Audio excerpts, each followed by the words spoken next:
الذين آمنوا إنما الخمر والميسر والأنصاب والأزلام رجس من عمل الشيطان فاجتنبوه لعلكم تفلحون. இமாம் கூறுகின்றார், மது இங்கு பூமியில் தடை செய்யப்பட்டுள்ளது. ஆனால் முஸ்லிம் சொர்க்கத்தில் அது வரம் பெற்றது. இது ஒரு நதி போன்றது என்று அவர்கள் கூறுகிறார்கள். ஆனால் ஒரு நிமிடம் காத்திருங்கள். குர்ஆனின் படி மதுவை தயாரித்தவர் யார்? சாத்தான் என்று சொல்கிறார்கள்.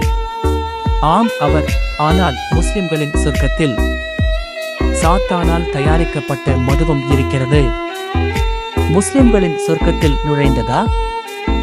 ஆம், சொர்க்கத்தில் மது போதை தராது என்று முஸ்லிம்கள் மீண்டும் கூறுவார்கள். இன்னொரு தவறு, போதை தராது ஒயின் வெறும் ஜூஸ், அதை ஒயின் என்று சொல்ல முடியாது. குர்ஆன் ஏதாவது மது என்று சொல்லி தவறு செய்துவிட்டதா?